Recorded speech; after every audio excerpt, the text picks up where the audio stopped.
हो गया? चलिए, तो जैसा मैं आपसे बात कर रहा था कि भाई जो इन्वायरमेंट सेगमेंट है आपका, सब्जेक्ट है आपका, इसको पढ़ने से पहले हमें ज्योग्राफी का बहुत अच्छे से अध्ययन होना चाहिए, क्योंकि ज्योग्राफी पर ही ये बेस्ड है।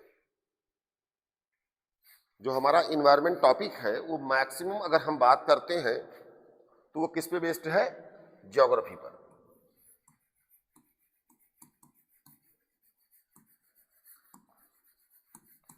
यानी दो सब्जेक्ट की बात करेंगे, एक तो हम बात करेंगे जियो की और दूसरा बात करेंगे साइंस की।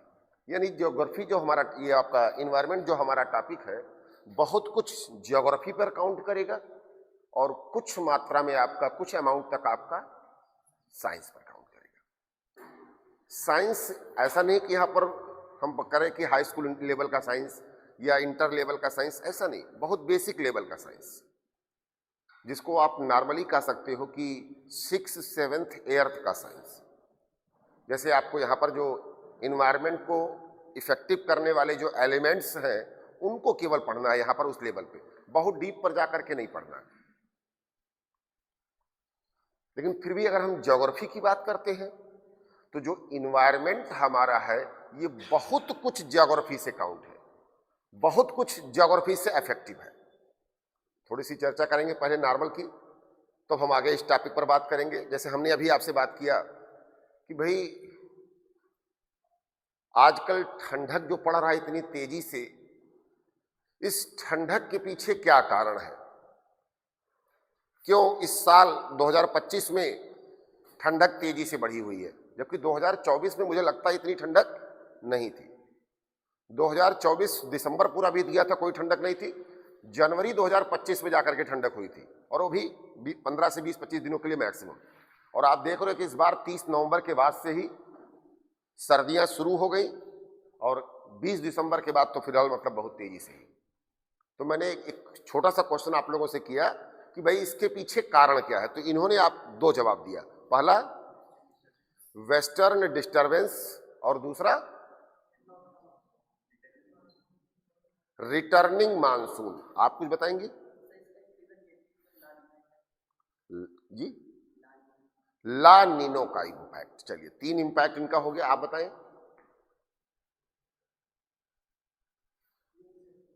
जी। यही 3 इंपैक्ट है, सेम। आप बताइए जी। हाँ,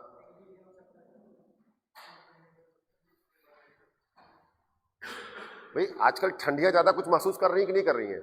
आखिर क्यों इतनी ठंडक पड़ रही है?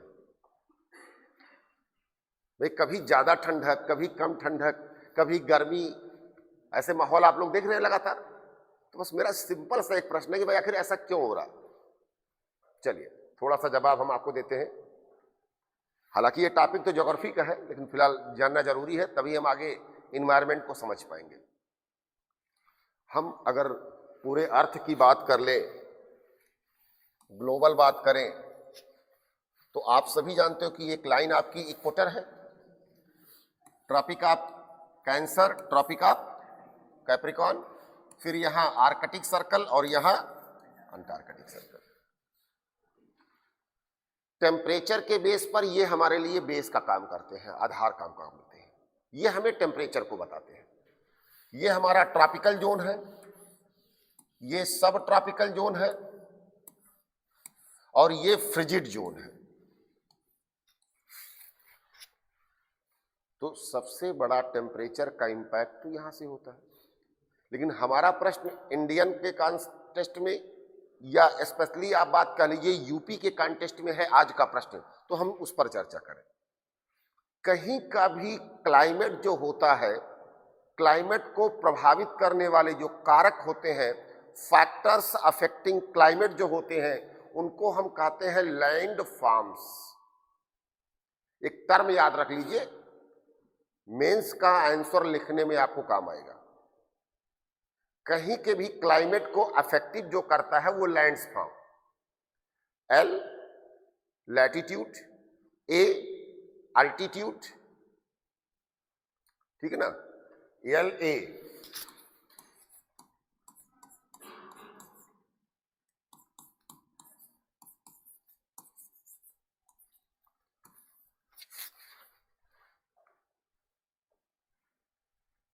है क्या कि इन्वायरमेंट को पढ़ने के पहले ज्योग्राफी का दिमाग में बहुत तेजी से बैठ जाना बहुत जरूरी होता है, तभी हमें वो सारी चीजें समझ में आती हैं। तो यानी हम कहीं के भी क्लाइमेट की बात करेंगे, लैटिट्यूड इंपैक्ट करेगा, मैंने आपको बता दिया भाई लैटिट्यूड के बेस पर आपका इंपैक्ट होगा। दूसरा आपका अल्टीट्यूड, समुद्र तल से ऊंचाई, ज्यों ज्यों हम ऊपर जाएंगे, ज्यों ज्यों हम ऊंचे उठेंगे, क्या होगा, तापमान घटेगा। As we goes high temperature reduces, ये तो पढ़ा ही होगा भाई आप लोगों ने। चलिए, कितने मीटर की ऊंचाई पर जाने पर कितना डिग्री सेंटीग्रेड तापमान घटता है? एक लोग, हाँ आप बताइए। 100, बिल्कुल सही जवाब आपका। 165 मीटर की ऊंचाई पर जाने पर 1 डिग्री, यानी 1 किलोमीटर की ऊंचाई पर जाने पर 6.5 डिग्री लगभग टेम्परेचर घट जाता है। तो ये अल्टीट्यूड भी तो इफेक्ट करेगा जलवायु को। इसके बाद नियरेस्ट टू सी, समुद्र तल से दूरी, ठीक है ना, यहां पर डिस्टेंस फ्रॉम सी। इसके बाद फॉरेस्टेशन, वन जंगल, ये भी तो आपके क्लाइमेट को इंपैक्ट करेगा। ओशन करेंट, क्या चीज है? Ocean current. चलिए, एक बढ़िया सा क्वेश्चन पूछते हैं आप लोगों से, एक आध बार पूछा भी गया है। न्यूयॉर्क एक आपका ऐसा शहर है जो अप्रॉक्स ट्रॉपिक ऑफ कैंसर के ऊपर है, काफी ऊपर है, फिर भी इसका टेम्परेचर एक मॉडरेट टेम्परेचर होता है। जबकि उसके पैरेलल पे आप आगे चले जाओगे तो वहां ठंडक शुरू हो जाती है, ज्यादा ठंडक होती है। तो आखिर न्यूयॉर्क का टेम्परेचर कंटिन्यूअसली मॉडरेट क्यों होता है? तो वहां पर आता है कि गल्फ स्ट्रीम करंट, यानी ओशन करंट, यही बात आगे देखिए। सेम इंपैक्ट आपका आता है वेस्टर्न यूरोप में, इंग्लैंड, स्पेन, इस तरह जो कोस्टल रीजन है यहां पर भी आप देख रहे हो, तो यहां पर भी टेम्परेचर मॉडरेट रहता है, यहां पर भी करंट का ही इंपैक्ट है। यहां पर क्या पहुंच रहा है? नॉर्थ अटलांटिक ड्रिफ्ट, यही गल्फ स्ट्रीम आगे चल के क्या बन जा रहा है? नॉर्थ अटलांटिक ड्रिफ्ट, इनका इंपैक्ट आ जाता है यहां पर। इसके बाद रेनफॉल, यानी ऐसे आपके जो है बहुत सारे कंडीशंस हैं जो आपको इंपैक्ट करते हैं। ये ग्लोबल लेवल की बात हो गई।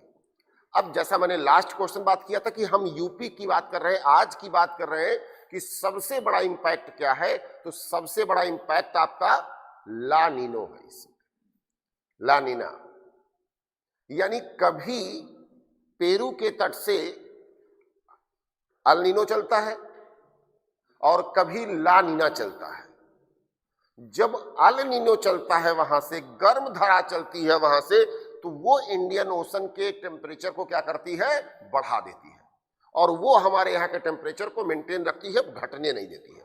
लेकिन जब ला नीना का इंपैक्ट होता है तो उस साल ठंडक ज्यादा पड़ती है, मानसून कमजोर, ठंडक ज्यादा। लेकिन इस साल की स्थिति थोड़ी और विपरीत है। ला नीना ने मानसून नहीं कमजोर कर पाए, मानसून बारिश अच्छी हुई इस बार की नहीं हुई। अब उसके पीछे भी और कारक है, वो सब आप लोगों ने पढ़ा होगा। अब दूसरा कारक जो आपने कहा, वेस्टर्न टर्बुलेंस, जिसे हम हिंदी में पश्चिमी विक्षोभ कहते हैं। और मैं आपको बता दूं, वेस्टर्न टर्बुलेंस अब चलने वाला है। आज ही कल में बताया जा रहा है, आईएमडी ने बताया है कि बस 30 और ये 31 के बीच में ही आपका उम्मीद है कि वेस्टर्न टर्बुलेंस चालू हो जाएगा और पहाड़ों पर थोड़ी सी बर्फ डाउन नीचे आएगी और तेजी से शीतलहर चलेगा। तो यानी कहीं का भी जो क्लाइमेट होता है वो कई सारे फैक्टर्स से अफेक्टिव होता है। अब सेम थिंग हम आ जाए पर्यावरण पर, इन्वायरमेंट पे। कोई भी लिविंग बीइंग या वेजिटेशन जिस सरकमस्टांसेस में सरवाइव करता है, ध्यान दीजिएगा बात पे, कोई भी लिविंग बीइंग या वेजिटेशन जिस सरकमस्टांसेस में सरवाइव करता है, ठीक है ना, और दूसरी चीज जिससे वो इंटरेक्ट करता है, जिससे वो इंटरेक्ट करता है, ये दोनों चीजें मिलकर के उसकी इन्वायरमेंट कहलाती है, यही उसका पर्यावरण है। जैसे हम आज यहां पर हैं तो हम इस जलवायु, इस वातावरण, इस पर्यावरण से अफेक्ट भी है, हम इस क्लाइमेट, इस इन्वायरमेंट, इस एटमॉस्फेयर से अफेक्ट भी है, और दूसरी ओर हम इसको अफेक्ट भी कर रहे हैं। ऐसा नहीं है कि अफेक्ट नहीं कर रहे, ये दोनों चीजें होती हैं। पर्यावरण पे जब हम अध्ययन करते हैं, इन्वायरमेंट की जब हम स्टडी करते हैं, तो हम एक तरफ ये कहते हैं कि all those things that impact us, वे सभी चीजें जो हमें प्रभावित करती हैं, एंड वी यानी आई इंपैक्ट ऑल दोज थिंग्स, और हम जिन सभी को प्रभावित करते हैं। यानी एक तरफ ये सारी चीजें हमें प्रभावित कर रही हैं और दूसरी ओर हम इनको प्रभावित कर रहे हैं, यही पर्यावरण है। बात ये आती है कि फिर अगर ये हम इनको प्रभावित कर रहे हैं, ये हमको प्रभावित कर रहे हैं, कोई दो घूंसा आपको मारे, कोई दो घूंसा आपने उसको मारा, हिसाब किताब बराबर हो गया, तो फिर पढ़ने की जरूरत क्या है भाई? क्यों पढ़ना पड़ रहा है इन्वायरमेंट आपको? इन्वायरमेंट बहुत पुराना सब्जेक्ट नहीं है, 20th सेंचुरी में ही इमर्ज हुआ सब्जेक्ट है, इससे पहले कभी नहीं पढ़ा गया। कोई भी साइंटिस्ट आपको नहीं मिलेगा जो इन्वायरमेंट की बात करता था, ना इकोलॉजी की बात करता था, ना इकोसिस्टम की बात करता था। सब आपके 1900 के बाद ही आए हुए हैं, अभी हम आपको सब लिखाएंगे भी। तो पहले हम इन्वायरमेंट नहीं पढ़ते थे, अब हम इन्वायरमेंट पढ़ रहे हैं। ऐसा क्यों? तो उसके पीछे कारण क्या है कि इन्वायरमेंट के दृष्टिकोण से अगर हम देखें, पर्यावरण के दृष्टिकोण से अगर हम देखें, तो ह्यूमन एक्टिविटीज या ह्यूमन जो आपके हैं वो 3 प्रकार के। अभी हम लिखाएंगे भी, पहले थोड़ा समझ लीजिए तब हम लिखाना शुरू करेंगे, क्योंकि थोड़ा सा लिखा भी देंगे, जरूरी रहेगा आपको। ह्यूमन एक्टिविटीज आपके 3 तरह के हैं। क्या एक्टिविटीज है भाई? ह्यूमन के कैसे इंपैक्ट थे? पहला जो ह्यूमन कहलाया वो कहलाया फिजिकल ह्यूमन, भौतिक मानव। ये हम पर्यावरण के दृष्टिकोण से बात कर रहे हैं, राजनीति के दृष्टिकोण से नहीं, आर्थिक दृष्टिकोण से नहीं, या किसी और दृष्टिकोण से नहीं, क्योंकि हर दृष्टिकोण से मानव अलग अलग है ना, है भाई। माँ बाप के दृष्टिकोण से बच्चा अलग तरीके का होता है, सबका दृष्टिकोण अलग अलग होता है ना, और एक वही व्यक्ति हर दृष्टिकोण से अलग अलग काउंट होगा। तो हम यहां पर्यावरण के दृष्टिकोण से बात करेंगे। पहला मानव जो था वो भौतिक मानव कहलाया। आप कह सकते हो कि जो भौतिक मानव था वो प्राचीन काल तक था, क्योंकि वो पर्यावरण के एक घटक के रूप में काम करता था। किसके रूप में? पर्यावरण के एक घटक के रूप में, ए फैक्टर ऑफ इन्वायरमेंट। मतलब इन्वायरमेंट को बहुत लाइटली इंपैक्ट करता था। जैसे आज के डेट के जानवर हैं, ये पर्यावरण को कितना प्रदूषित करते हैं? बहुत ज्यादा तो नहीं करते ना। तो मानव भी एक ऐसा समय था कि जब पर्यावरण को वो बहुत ज्यादा प्रभावित नहीं करता था। एक वो टाइम था जब ह्यूमन बीइंग भी इन्वायरमेंट को उतना अफेक्टिव नहीं करता था, बहुत रेयर अफेक्टिव करता था, क्योंकि वो क्या करता था? Agriculture and animal husbandry. और उससे पहले आप चले जाइए तो वो भी नहीं करता था, केवल हंटिंग था। आप लोगों ने इतिहास में पढ़ा होगा भाई, जो स्टोन एज का ह्यूमन बीइंग था, स्टोन एज समझ रहे हो ना, पाषाण काल। पाषाण काल के कितने टाइम पीरियड है जरा बताइए? 3। कौन कौन से? 9 पाषाण। इसका टेन्योर आपको पता है, टाइम पीरियड? जरा बताएं, कोई दिक्कत नहीं, बताइए। हाँ हाँ, ठीक है।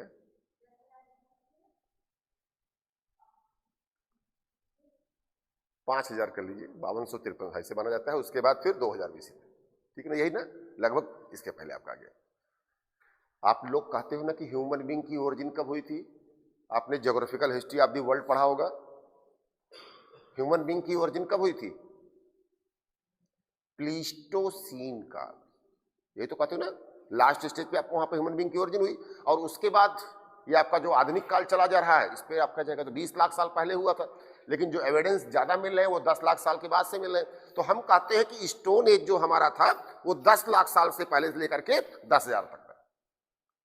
इस पूरे टाइम पीरियड में ह्यूमन बीइंग एनिमल के तरीके ही तो रहता था, कोई भी इकोनॉमिक एक्टिविटी नहीं करता था, ओनली हंटिंग चल रहा था। फिर एक सेकंड स्टेज आया, मेसोलिथिक की आप बात करोगे तो वहां थोड़ी सी इकोनॉमिक एक्टिविटी बढ़ना शुरू होती है।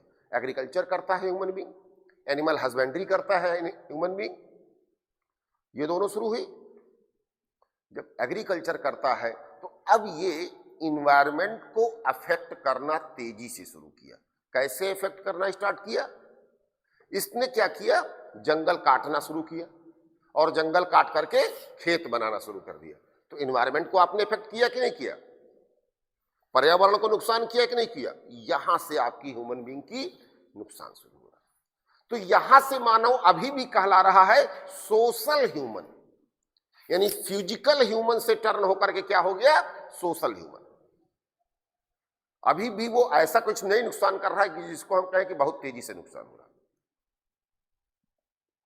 है। जब से 19वीं शताब्दी लगा, हालांकि कुछ स्कॉलर्स और कुछ विद्वान कहते हैं 16वीं शताब्दी, औद्योगिक क्रांति, इंडस्ट्रियल रेवोल्यूशन हुआ था ना, नाम सुना ही होगा आप लोगों ने। कुछ लोग कहते हैं कि इंडस्ट्रियल रेवोल्यूशन से आर्थिक मानव हो गया, और कुछ लोग कहते हैं 19वीं शताब्दी से जब हमने एनर्जी का ज्यादा तेजी से प्रयोग करना शुरू किया। तो फिलहाल हम अगर 16वीं से मान ले तो हम वहां से क्या बन गए, आर्थिक मानव। जब से मानव भौतिक मानव का साक्ष्य छोड़ करके, फिजिकल ह्यूमन का कवरेज छोड़ करके, सोशल ह्यूमन का कवरेज छोड़ करके इकोनॉमिक ह्यूमन बना, तो वो इन्वायरमेंट को तेजी से अफेक्ट करना शुरू कर दिया। बस यहीं से बात आ रही है कि हमें इन्वायरमेंट जानना पड़ गया।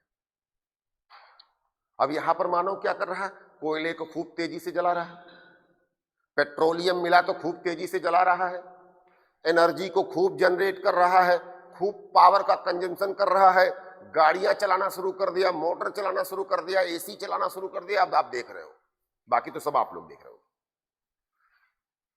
अभी भी बहुत तेजी से इंपैक्ट नहीं हुआ, लेकिन 1950 के बाद, यानी पिछले केवल 75 सालों में, 75 ईयर्स में, ह्यूमन ने इन्वायरमेंट को बहुत तेजी से इंपैक्ट किया। जितना पिछले 10 लाख सालों में नहीं किया, उतना केवल और केवल 75 ईयर्स में किया, 75 सालों में किया। तो अब जब हमने इन्वायरमेंट को तेजी से इंपैक्ट किया, अब आप कहोगे कि भाई इसका इंपैक्ट का एविडेंस दीजिए, तो मैं आपको एविडेंस दे रहा हूं। सबसे पहले देखिए, 1950 से पहले हमारे एटमॉस्फेयर में CO2 की मात्रा कितनी थी, कार्बन डाइऑक्साइड। चलिए आज कितनी है? प्रेजेंट में हमारे इन्वायरमेंट में कार्बन डाइऑक्साइड का परसेंटेज क्या है जी? 0.05, यही है आपका जवाब, ये है। और किसी का जवाब कोई? 0.02%, यानी आपका जवाब है 0.02, ये आपका जवाब है, ठीक है। और कोई बताए भाई?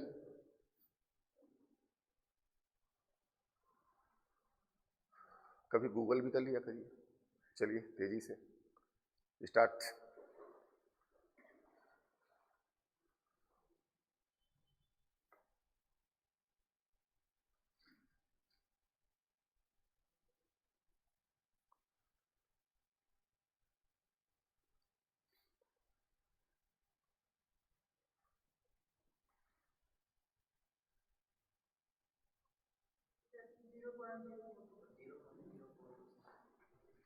Zero point zero four. ये देखिए बहुत तेजी से परसेंटेज बढ़ रहा है। अब मैं आपको बताता हूं एक्चुअल डेटा। देखिए 1950 से पहले जब हम बात करते थे तो 0.028%, और आज अगर हम बात करते हैं तो 0.042% की बात की जा रही है। अभी 2020 में जब हम बात करते तो 0.34 की बात करते थे। यानी कार्बन डाइऑक्साइड का परसेंटेज हमारे एटमॉस्फेयर में बहुत तेजी से रैपिडली चेंज हो रहा है। और CO2 आप सभी जानते हो कि एक ग्लोबल वार्मिंग गैस है। पता है आपको ये क्या है? एक ग्लोबल वार्मिंग गैस, यानी हमारे पर्यावरण को, हमारे इन्वायरमेंट को गर्म कर रहा है। और अगर ग्लोबल वार्मिंग हो रही है तो इसका इंपैक्ट तो हमारे ऊपर आना स्वाभाविक सी बात होगी कि नहीं होगी? हम लोग इससे इंपैक्ट होंगे कि नहीं होंगे? इन्वायरमेंट को पढ़ने का पहला कारण देखिए, सिविल सर्विसेज में 2 लेवल पे आपको इन्वायरमेंट पढ़ना है, एक पीटी के लिए, एक मेंस के लिए। पीटी के लिए केवल फैक्ट चाहिए आपको, हाईली कॉन्सेप्चुअल क्वेश्चंस नहीं आते हैं, रेयर कॉन्सेप्चुअल आते हैं। यूपीएससी में नॉर्मल कॉन्सेप्चुअल क्वेश्चंस पीछे आ रहे हैं, तो वहां तक तो आपको किसी भी बुक से आप अगर पढ़ लोगे, फैक्ट निकाल लोगे तो काम चल जाएगा। लेकिन जब मेंस का क्वेश्चन आता है तो वो अप्लाइड क्वेश्चन होता है, यानी जहां पर आपको अपनी इंटेलेक्चुअलिटी अप्लाइड करनी होती है। आप यहां अगर सोचोगे किसी टीचर का पढ़ाया हुआ केवल मिल जाए, किसी बुक में लिखाया हुआ केवल मिल जाए, वो क्वेश्चन नहीं होगा। वहां पर आपको प्रेजेंस ऑफ माइंड लगाना पड़ेगा कि इस क्वेश्चन को हम कैसे लिखें, क्योंकि वो क्वेश्चन 2-3 एंगल से मिला करके ट्विस्ट करके बनाते हैं। मेंस का अनसाल्व पेपर आप लोगों के पास है? यूपीएससी का मेंस का अनसॉल्व्ड पेपर, सॉल्व्ड नहीं, कितने लोगों के पास है? 1 2 3 4 5। तो आई विश एंड होप कि 2006 आने से पहले, 2026 आने से पहले आप लोग खरीदोगे। बहुत महंगा नहीं है, मुश्किल से 60 रुपए की किताब, नॉट मोर देन 60।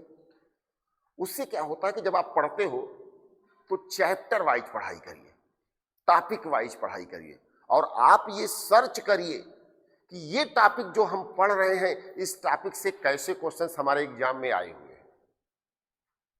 यूपीएससी का मेंस का अनसॉल्व आप रख लीजिए, और सेम पीसीएस का भी मेंस का अनसॉल्व आप रख लीजिए, तो आपको उससे क्वेश्चन मिलना शुरू हो जाएगी। और प्रीलिम्स की जब बात करोगे आप, तो प्रीलिम्स की टॉपिक वाइज सॉल्व पेपर आता है, और वहां अनसॉल्व ना खरीदिएगा, सॉल्व ही खरीदिएगा। यूपीएससी का भी 300-400 के रेंज, 400 के रेंज में है, और पीसीएस का भी लगभग 300 के रेंज में है। और वो ऑल सब्जेक्ट्स का है, ये कोई नहीं कि आपको इन्वायरमेंट का अलग खरीदना है, ज्योग्राफी का अलग खरीदना है, इकोनॉमी का अलग खरीदना है, कंबाइन आपका है, तो वो कंबाइन आप खरीदिए। ये लेकिन होना बहुत जरूरी है। प्रीलिम्स वाला टॉपिक वाइज, मैं रिपीट कर रहा हूं बार बार, इस टॉपिक को ध्यान दीजिएगा कि आपके पास कैसा होना चाहिए, टॉपिक वाइज। कोई भी एक्सपर्ट्स जिस टॉपिक पर आपसे बात करे, डिस्कस करे, नोट्स लिखाए, उसको आप पढ़िए। अगर कोई रेफरेंस बुक आपके पास है तो उसको पढ़िए। एनसीईआरटी पढ़ ही चुके होंगे आप लोग, क्योंकि इतने दिनों से तैयारी कर रहे हो, तो मुझे लगता है कि आप लोग कर चुके होंगे।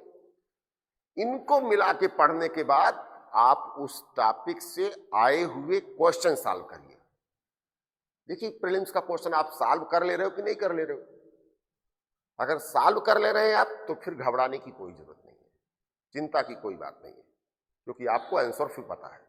अब अगर नहीं कर पा रहे हैं, प्रॉब्लम आ रही है, समझने में ही प्रॉब्लम आ रही है, तो फिर आप एक्सपर्ट से मिलिए फिर से दोबारा। क्योंकि कहीं न कहीं कोई न कोई प्रॉब्लम आपके साथ है। जब तक आप कोचिंग में हैं तब तक हर एक्सपर्ट्स आपके साथ है। नॉर्मली ऐसा नहीं कि मैं कहूँगा कि आपके पास कोचिंग छोड़ने के बाद या कोचिंग खत्म होने के बाद एक्सपर्ट्स आपसे नहीं रहेंगे। आपके पास अगर नंबर रहेगा तो कभी कोई जरूरत है तो आप बात करोगे तो हर एक्सपर्ट्स आपको फोन उठाएंगे, लेकिन अभी फेस टू फेस मिलने की बात होगी। और तब क्या होगा कि आप पूछोगे वो बताएंगे। तो बेहतर होगा कि जिस एक्सपर्ट्स के साथ आप काम कर रहे हो उस टॉपिक को उसी समय पढ़ करके खत्म कर लीजिए। रेफरेंस बुक, कॉन्टेस्ट, एक्सपर्ट्स का लिखाया हुआ सारे मैटर को पढ़ लीजिए, पेपर को सॉल्व कर लीजिए, आपका आंसर आ जाए। बस यही सही तरीका होता है, मेरे अनुसार ये सही तरीका। बाकी आप लोग विद्वान लोग हैं, विद्वजन हैं, हमें बताने की जरूरत नहीं है। तो देखिए, ये मैंने आपको बताया कि भाई पहले हमारा CO2 ये था। आज आप देख रहे हो गूगल से कि CO2 ये आ रहा है, लेकिन हम लोग नॉर्मली अभी यहीं तक मानते हैं। बहुत सारे लोग इससे ज्यादा मान रहे हैं, लेकिन हम लोग नॉर्मली यही मान रहे हैं। यानी CO2 का परसेंटेज बहुत तेजी से बढ़ रहा है। ये ग्लोबल वार्मिंग का बहुत बड़ा फैक्टर है। अब एक यहीं पर ज्योग्राफी का क्वेश्चन मैं रिपीट करूंगा, आपसे पूछूंगा, किस प्लैनेट पर CO2 सबसे ज्यादा परसेंटेज में है? जी, वीनस। कितना है परसेंट है? 95। और कोई? Anyone else? तो दो प्लैनेट ऐसे हैं जिस पर CO2 का परसेंटेज बहुत ज्यादा है, एक वीनस, दूसरा मार्स, और दोनों पे अप्रॉक्स लगभग बराबरी है। लगभग 95, 96 ऐसे दोनों पर लगभग यही पर है आप लोग। अब आप जरा सोचिए कि अर्थ पर 0.034% अगर है और हम कह रहे हैं यहां ग्लोबल वार्मिंग हो रही है, तो जरा सोचिए हमारे वीनस भाई का क्या हालत होगा, शुक्र महाराज का क्या स्थिति होगा, वहां पर ग्लोबल वार्मिंग की क्या स्थिति होगी। तो स्थिति यह होती है कि वीनस का टेम्परेचर मैक्सिमम रिकॉर्ड होता है। हमारे यहां टेम्परेचर जो एवरेज है वो 16 डिग्री है, वीनस का एवरेज टेम्परेचर 470 डिग्री है, 470 डिग्री। यानी हम आप बाहर, रोस्टेड तैयार। ये हालत होती है वहां पर। सोचिए 470 डिग्री टेम्परेचर है, 464 या 470, कई सारे स्कॉलर्स अलग अलग लिखते हैं। खैर उतना कोई बड़ी बात नहीं है, तो आप सोचिए क्या है। चलिए, तो एक बात आ गई, आपको समझ में आ गई ना? कौन सी बात आ गई? कि CO2 की मात्रा बढ़ रही है, हमें इन्वायरमेंट सबसे ज्यादा इसलिए पढ़ना। दूसरा, आप देखिए, आज हमारे यहां स्पेशली अगर हम बात करें तो ये जो आपका जोन है, ये कौन सा जोन है? ट्रॉपिकल। और उसके साथ साथ अगर हम बात करें तो सब ट्रॉपिकल। इस जोन में समर का सीजन ज्यादा हो रहा है। ट्रॉपिकल में तो हमेशा ही, और सब ट्रॉपिकल में भी आपका कुछ न कुछ समय समर का आता है। यहां पर AC का यूज बढ़ रहा है कि नहीं बढ़ रहा? बढ़ चुका है। रहा है तो बहुत पुरानी बात हो गई।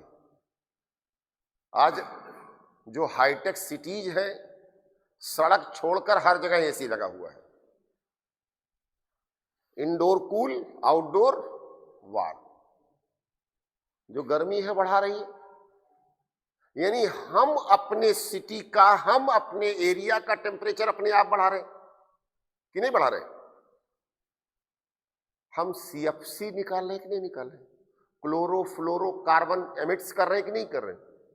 अगर हम क्लोरोफ्लोरोकार्बन का एमिशन कर रहे हैं, उत्सर्जन कर रहे हैं, उसका भी इंपैक्ट हमारे इन्वायरमेंट पे होगा कि नहीं होगा? पूरा इंपैक्ट हमारे पे। फिर हम हर्ट कर रहे हैं। हम गाड़ियां चला रहे हैं, CO2 निकल रहा, कार्बन मोनोऑक्साइड निकल रहा, लेड निकल रहा। अब ये जो निकल रहा है कार्बन मोनोऑक्साइड सबसे डेंजरस होता कि नहीं होता? Lead highly dangerous.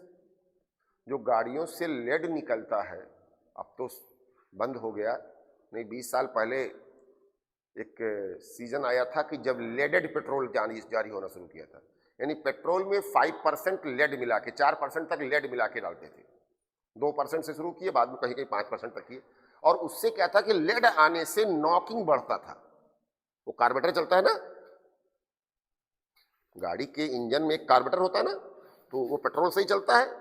तो उसकी नॉकिंग जब बढ़ी थी तो वो माइलेज ज्यादा देना शुरू कर दिया था।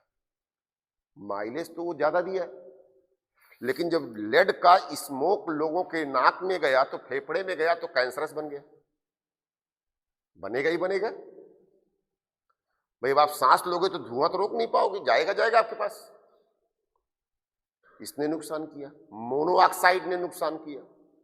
तो यानी धीरे धीरे हम इस स्थिति पर पहुंचे कि हम ये पाए कि ये इन्वायरमेंट का जो पॉल्यूशन हो रहा है वो हमें इंपैक्ट कर रहा है।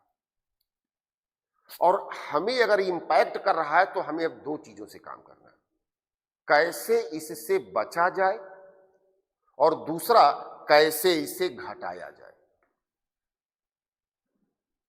यही हमारी इन्वायरमेंट की स्टडी है।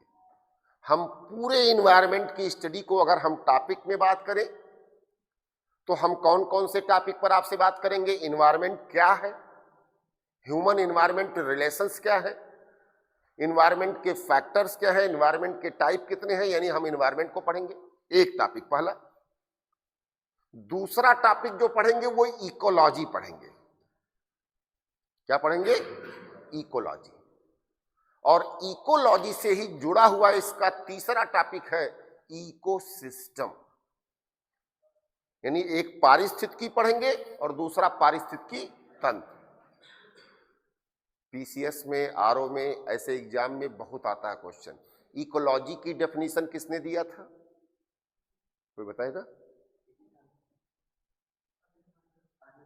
वेरी गुड, बहुत सही आप, अर्नेस्ट हैकल। और एजी टॉन्सले साहब ने किसका दिया था? इकोसिस्टम का। ये दो क्वेश्चन आता, बहुत बार आता है। तो इकोलॉजी, इकोसिस्टम। अब हम जब इकोलॉजी और इकोसिस्टम पढ़ेंगे तो यहीं पर पढ़ेंगे इकोटोन। बहुत बार क्वेश्चन आता है, यूपीएससी तक का क्वेश्चन उठा रहा। क्या पढ़ेंगे? Ecotone. Ecology, ecosystem, ecotone. Ecotone एक क्या होता है? ट्रांजिशनल फेस होता है। इकोटोन पढ़ेंगे हम। इसके बाद यहां पर पढ़ेंगे हम लोग क्या डिस्कस करेंगे? फूड चेन, खाद्य श्रृंखला, प्रोड्यूसर, कंज्यूमर, डिकम्पोजर, उत्पादक, उपभोक्ता और अपघटनकर्ता। उत्पादक मतलब क्या होता है? Can you, what is mean by producer? जो उत्पादन करे, किसका? नहीं, यहां पर बताइए। इन्वायरमेंट के अप्रोच से जो कंज्यूमर प्रोड्यूसर की बात होती है तो क्या, यहां वस्तु का उत्पादन तो बात नहीं करना, वो इकोनॉमी आप पहुंच गई। इकोनॉमी की बात आती है कि प्रोड्यूसर उसे कहते हैं।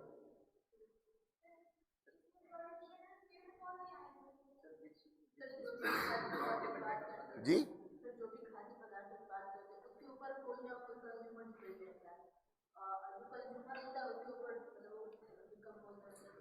आप बताएंगे। जो अपना खाना खुद बनाए। एक लाइन की परिभाषा, बहुत सुंदर सी परिभाषा दिया इन्होंने कि जो अपना खाना खुद बनाए। तो मुझे लगता है आप लोगों में से कई सारे लोग अपना खाना खुद बनाते कि नहीं? नहीं बनाते? कोई नहीं? तो फिर तो आप तो प्रोड्यूसर हो गई। बताइए भाई। भाई अगर हम प्रोड्यूसर की ये डेफिनेशन लेके चले कि जो अपना खाना खुद बनाता हो तो आप तो प्रोड्यूसर हो गई भाई। तो क्या आप प्रोड्यूसर हैं? नहीं। मतलब ये हो रहा है कि जो अपना भोजन स्वयं पकाए, आउटोट्रॉप हो, लेकिन रॉ मटेरियल की रिक्वायरमेंट उसे ना हो। हम आप खाना बनाएंगे तो चावल चाहिए कि नहीं चाहिए, आटा चाहिए कि नहीं चाहिए? उन्हें चावल और आटे की जरूरत नहीं है, उन्हें क्या चाहिए? वो कोई मिल गया वाले धूप। क्या चाहिए उसे? सनलाइट चाहिए। और उससे और क्या चाहिए? Water, mineral. और क्या बन गया? फोटोसिंथेसिस प्रोसेस से खाना तैयार हो गया। They are called producer. उन्हें हम उत्पादक कहते हैं। तो उत्पादक पढ़ेंगे हम, उपभोक्ता पढ़ेंगे हम। Primary consumer, secondary consumer, tertiary consumer, quaternary consumer. क्योंकि चतुर्थक जो होते हैं ना वो सर्वाहारी होते हैं ना। आज मनुष्य सर्वाहारी हो चुका है, कुछ भी पाएगा कुछ भी खा सकता है, मेटल छोड़ वो कुछ भी खा सकता है। हालांकि आजकल तो मेटल भी खाना शुरू कर दिए हैं, जरूरत पड़ रही है उसको खाने की। आप कहोगे आप मेटल नहीं खाते हम, भाई फॉलिक एसिड की गोलियां खा रहे कि नहीं खा रहे?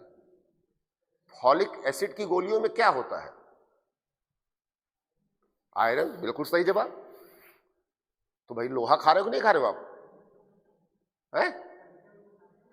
कड़ाइयम जो खाते हैं वो भी खाते हैं, अल्युमिनियम भी खा रहे हैं हम आजकल। तो भाई आदमी तो आजकल बहुत बड़ा हो गया, कुछ भी पाता खा लेता है। अभी तक तो खाने का सामान खाता था, तो वो धातु खाना शुरू कर दे रहा है।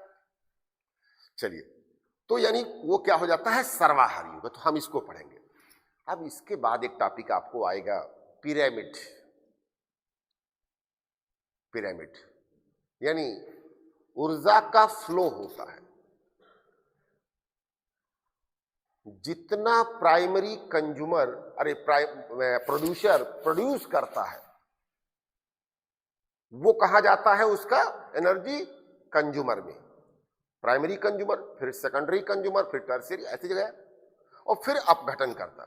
यहीं पर एक थ्योरी है, 10% थ्योरी, 10% का सिद्धांत। क्वेश्चन बार बार आपके एग्जाम में आता है, 10% का सिद्धांत का क्वेश्चन आएगा आपसे, तो वो 10% की थ्योरी आप यहां पर पढ़ोगे। तो यानी ऊर्जा का फ्लो, इससे हम पढ़ेंगे पिरामिड। तो एक टॉपिक आपका ये कवर हो जाएगा। फिर हम पढ़ेंगे बायोस्फीयर, जैव मंडल। जैव मंडल पढ़ेंगे भाई हम, बायोस्फीयर पढ़ेंगे हम, बायोलॉजिकल पूरा जोन पढ़ेंगे, और इसमें कई सारे टॉपिक पढ़ेंगे हम। इसमें जो सबसे बड़ा आपका है टॉपिक वो है बायोडाइवर्सिटी, जो आजकल सबसे चिंता का विषय है, सबसे ज्वलंत मुद्दा है, वो आपका बायोडाइवर्सिटी है। तो हम बायोडाइवर्सिटी आपसे डिस्कस करेंगे। बायोडाइवर्सिटी में पढ़ेंगे कि भाई हमारे पास कब कितनी स्पेसीज थी,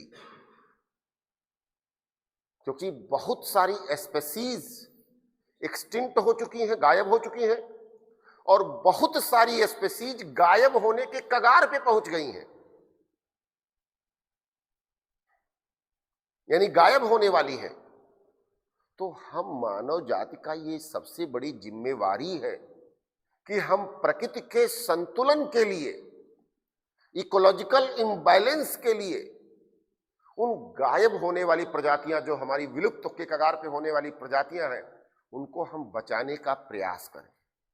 तो जब आप जानोगे तभी तो बचाओगे ना, जब जानकारी ही नहीं होगी तो कैसे बचाओगे? पहली चीज। और दूसरी चीज उपाय, उपाय होगी तभी तो बचाओगे। भाई कोविड-19 आया तो हमने पढ़ा, हम लोगों ने जाना कि भाई मास्क लगाने से बचाव हो सकता है, तो हमने मास्क लगाया कि नहीं जाना। अब मान लीजिए आप मोटरसाइकिल चला रहे हैं, कई सारे लोग चलाते होंगे, आप मुझसे कार चला रहे हैं। अब जरा आप बताइए, कार से आप कितनी चींटियां दबा देते होंगे, कार से आप कितने बैक्टीरिया दबा देते होंगे, और आपसे कहा जाए कि नहीं, एक भी बैक्टीरिया या एक भी चींटी को नहीं दबाना है, तो आप कार को हाथ पे उठा के खड़े हो सकते हो, लेकिन बचा नहीं सकते हो। चला करके बचा सकते हो? नहीं बचा सकते। भाई चींटियों का एक्सीडेंट कैसे रोक लोगे कार से आप? कब कौन सी चींटी आई दब गई पता ही नहीं चला। यानी अभी वो टेक्नोलॉजी नहीं हो पाई। तो भाई जितनी हमारी जानकारी हो रही है, जितने हमारे पास उपाय आ रहे हैं, मीन्स आ रहे हैं, हम ये प्रयास करेंगे कि उतना आगे बढ़े। तो बायोलॉजी का इसको पढ़ेंगे हम, बायोडाइवर्सिटी को पढ़ेंगे इसमें हम, कि कितनी कौन सी स्पीसीज है और कितनी कौन सी विलुप्त हो रही है, कितनी गायब हो रही है, कितनी क्या हो रही है। इसके बाद आता है कि हम ये जाने कि कौन कौन सी प्रजाति गायब जो हो रही है उसको हम कैसे बचाएं। तो गायब होने वाली प्रजाति के साथ अध्ययन का जो कॉन्सेप्ट आया था वो हॉट स्पॉट का आया था। क्या आया था? हॉट। आप देखिए, पहले हम टॉपिक को डिस्कस कर ले रहे हैं ताकि आपको टॉपिक पता लग जाए, ताकि आप भी उसी स्तर पे काम करना शुरू करें और हम भी आपके साथ काफी अच्छे से काम करें। Hot spot, anyone can define? कोई बता सकता है हॉट स्पॉट क्या है? यहां पर भी किसी का जवाब कोई आ रहा है कि नहीं आ रहा? हाँ, बहुत कम है भाई। चलिए, कोई बताएगा हॉट स्पॉट? चलिए, आपका एक जवाब आया, जहां पर जैव विविधता सर्वाधिक। और कोई?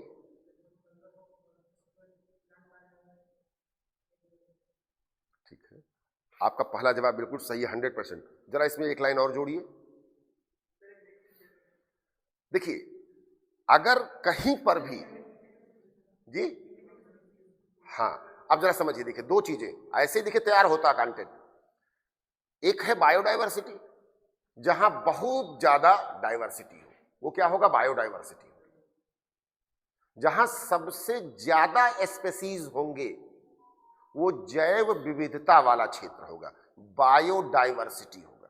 जितनी इनरिच उतना अच्छा। यूपीएससी और पीएससी में एक क्वेश्चन अक्सर आता है, पृथ्वी पर सबसे अधिक जैव विविधता कहां है? The maximum biodiversity on the earth, Amazon. चलिए, एक जवाब। और कोई?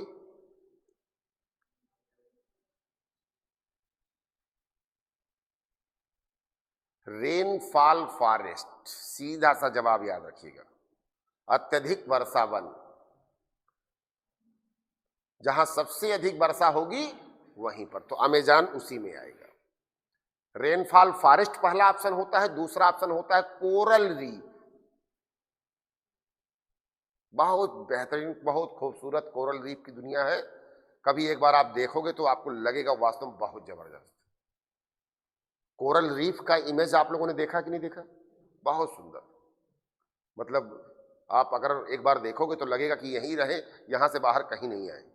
अगर जहांगीर होता उस समय और उसको कोरल रीफ दिखा दिया होता तो कहता कि गर बर्वे जमी अस्त, हमी अस्त, हमी अस्त। उसने कश्मीर देखा तो कश्मीर के बारे में कहा। अगर वो कोरल को देखता तो मुझे पक्का विश्वास है कि वो कोरल के बारे में कहता कि यहीं पर स्वर्ग है और कहीं स्वर्ग नहीं। तो भाई, कोरल की दुनिया पर जैव विविधता बहुत ज्यादा है, इससे घटता हुआ चला आएगा। तो पहला को बात बनता है कि आपने कहा कि जहां स्पेसीज बहुत हो।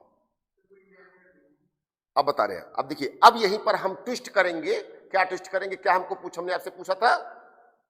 Hot spot. हॉट स्पॉट के लिए कहा जाता है कि जैव विविधता बहुत हो, 1500 से अधिक वहां लोकल प्रजातियां हो। ऐसा नहीं कि फर्न ला करके लखनऊ में लगा दिए हो, बर्च ला करके लखनऊ में लगा दिया हो, नारियल आपने लखनऊ में लगा दिया तो यहां की प्रजाति मानी जाएगी। वो यहां की प्रजाति नहीं है, वो वहां की प्रजाति है। तो हम यहां की प्रजाति की बात करेंगे। 1500 से अधिक लोकल प्रजाति हो और 70% से अधिक एक्सटिंक्ट या इंडेंजर्ड हो, तब हम जाकर के उस एरिया को क्या कहेंगे? Hot spot.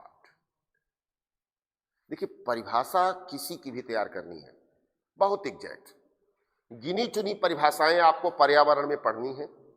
गिनी चुनी परिभाषाएं मतलब अगर हम टोटल बात करें तो 20 से अधिक परिभाषा नहीं मिलेगी आपको, लेकिन हाँ, ये आपको एज इट इज पूछी जाने वाली परिभाषाएं होंगी।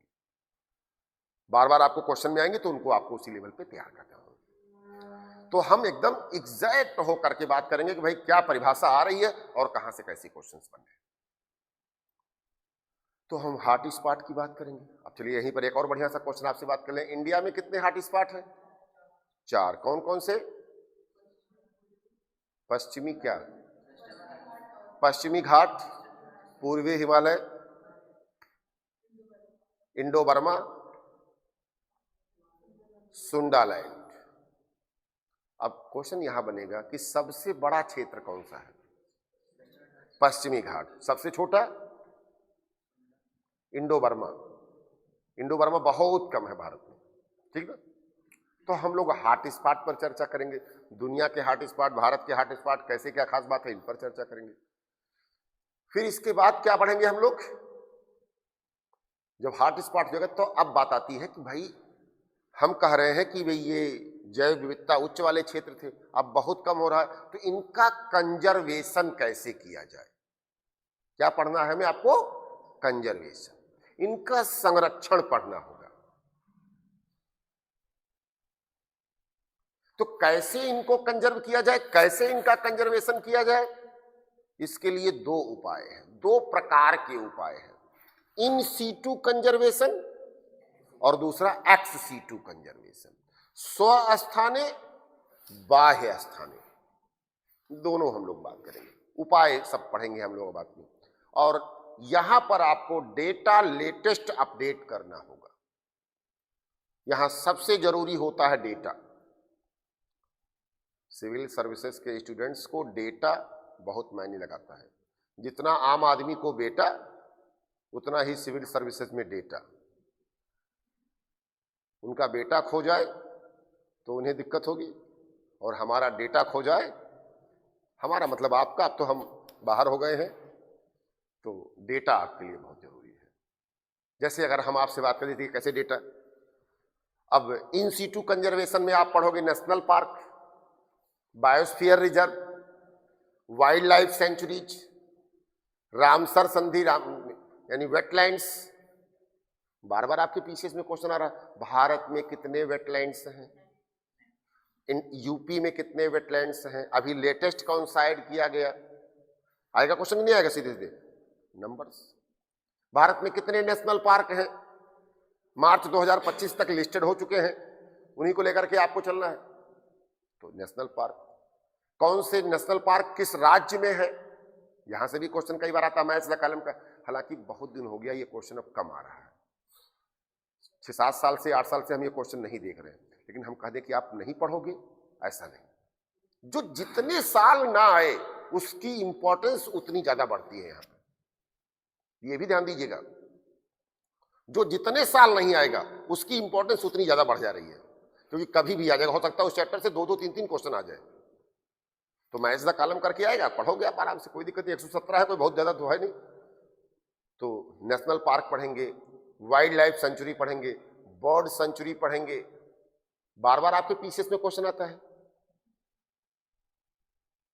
सुहेलवा पक्षी विहार कहां है, सोहागी बरवा कहां है, पटना पक्षी विहार कहां है। यूपी पीसीएस में बहुत बार आया हुआ क्वेश्चन है सब, आप उठा के देखिएगा, पेपर बिल्कुल मिलेगा आपको। यानी हमें यूपी के सभी इंडिया के इंपॉर्टेंट वाइल्ड लाइफ सेंचुरीज पढ़ने होंगे। इंडिया के तो सभी नहीं पढ़ेंगे आप, क्योंकि उतनी न पढ़ पाओगे आप, न उसको स्टोर कर पाओगे आप, लेकिन यूपी के सभी पढ़ना है, यह हमेशा ध्यान दीजिएगा, ठीक है। तो हम लोग wild life sanctuary, bird sanctuary की बात करेंगे, नेशनल पार्क की बात हो जाएगी, बायोस्फीयर रिजर्व। इंडिया में कितने बायोस्फीयर रिजर्व हैं? बिल्कुल सही जवाब, 18 बायोस्फीयर रिजर्व है। और कितने से उसमें से यूनेस्को के हेरिटेज में शामिल हो चुके हैं? तो ध्यान दीजिएगा, 13 हो गया, 2025 में एक बढ़ गया, अब 13 हो गया है। यही क्वेश्चन बनेगा आपसे, लेटेस्ट आंकड़ा पढ़िएगा आप, ठीक है ना। तो अब कितने हो गए हैं? 13, टोटल 18, 13 उसमें से वर्ल्ड हेरिटेज में सम्मिलित हो चुके हैं। देखिए, हम आपसे बार बार कह रहे हैं, करंट अपडेट करके रखिए, जो लेटेस्ट वाला होता है वही क्वेश्चन आपके एग्जाम में आता है। हम लोगों को भी एक जिम्मेवारी बनती है कि जब हम आपसे जिस टॉपिक पर बात करें वो लेटेस्ट होकर के बात करें। जैसे हमने कार्बन डाइऑक्साइड का परसेंटेज था, तो अगर मैं चाहता बता देता, मैंने तुरंत कहा आप देखो जरा। और आप अपने पढ़ाई के दौरान इस पर कभी कोई छूट मत रखिए, तुरंत अपडेट चेक करिए कि लेटेस्ट क्या है, और जिस डेटा को चेक करना हो 2025, 2026 डाल करके चेक करिए। हो सकता है पिछले महीने कोई बढ़ गया हो, आपने जो डेटा देखा पता चला 2022 का अपडेट था उसमें। जैसे एक बहुत बढ़िया सा कंफ्यूजन वाला डेटा आता है, वर्ल्ड की मोस्ट सैलाइन लेक कौन सी है? जी, चिल्का झील। चलिए, एक जवाब आपका आया चिल्का झील, ये इंडिया की मोस्ट सलाइन लेक है, वर्ल्ड की नहीं है। डेड सी दूसरा जवाब आपका आया। और कोई जवाब? वान, टर्की की वान झील तीसरा जवाब हुआ। और कोई?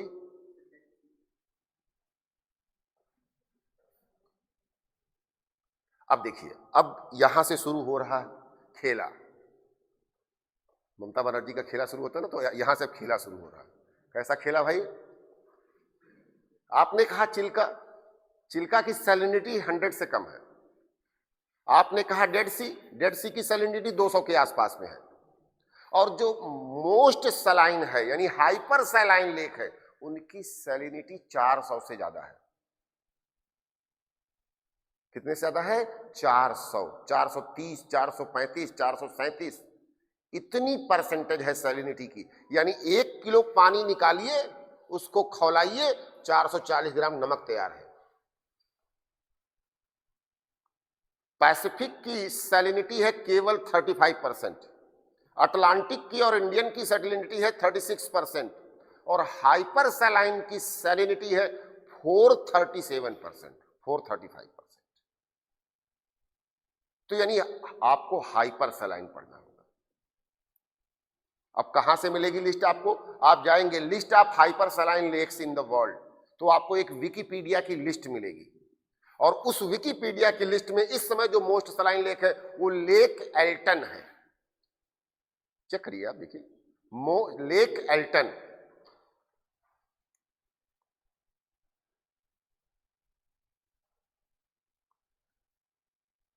List of hypersaline lakes या list of most saline lake, और विकिपीडिया की लिस्ट पे जाइएगा।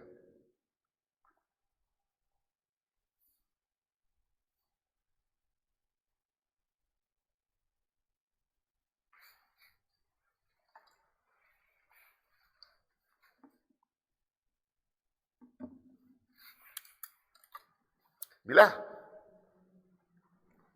सर्च कर लीजिएगा, कोई दिक्कत नहीं है, हम जो बताएं हैं।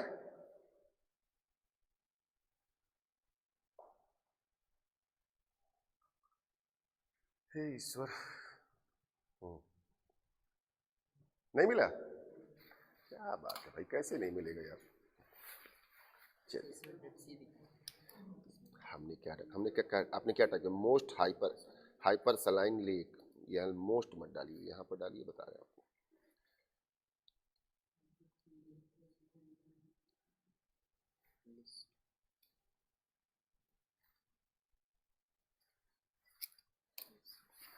देखिए, हमने आप यहां डाला list of hyper saline lake, ये आपको देखिए मिल गया। नंबर 1 पर लिस्ट आ रहा है कौन सा लेक? Lake Elton. ये कहां पर है? रसा में है। नंबर 2 पर आपका है गाइटेल पॉन्ड,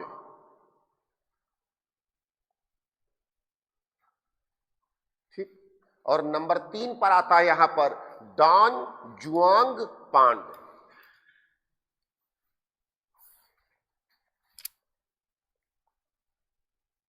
अब देखिए, डॉन जुआंग पॉन्ड कभी नंबर 1 पर था, अभी 2 साल पहले डॉन जुआंग पॉन्ड नंबर 1 पर था।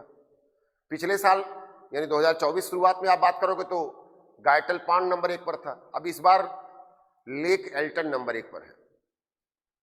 अब ऐसा क्यों होता है, इस पर जरा चर्चा समझिएगा थोड़ा सा।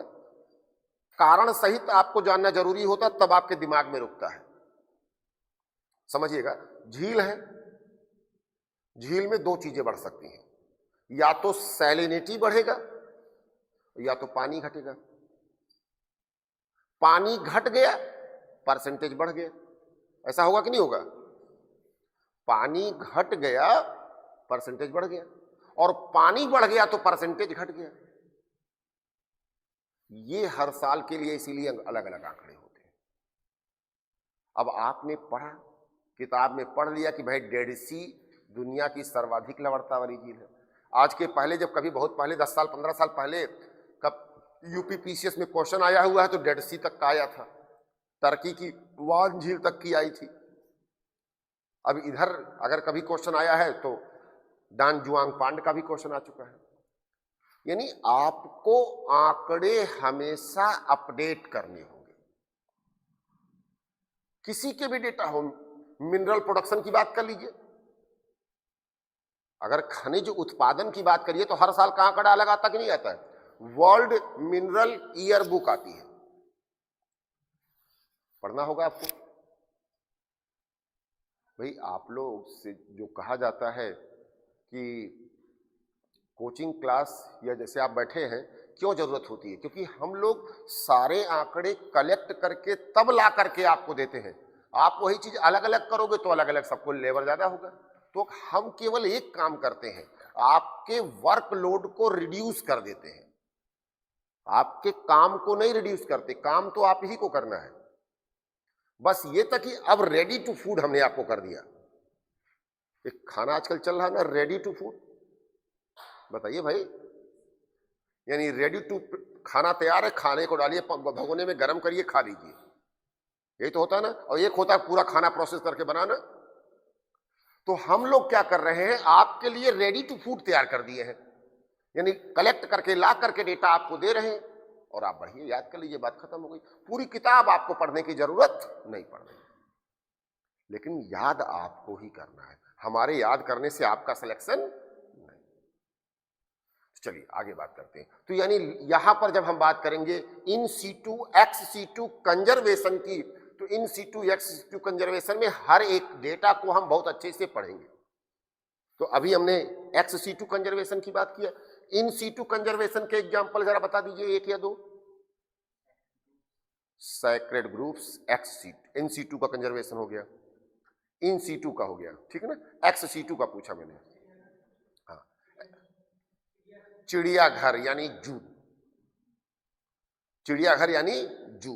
कभी जू आप लोग गए कि नहीं गए? कोई लखनऊ का जू कि कोई और जू?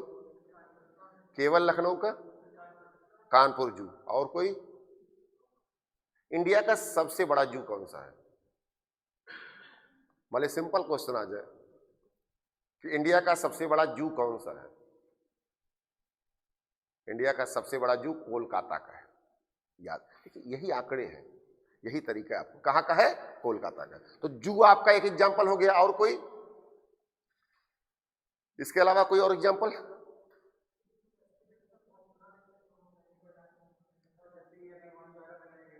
बंतारा भी एक तरह का जू ही है। इसके अलावा जो आजकल रिसेंट में चर्चा है वो है जीन बैंक। क्या है? Gene bank. आजकल हम चर्चा कर रहे हैं कि नहीं कर रहे हैं?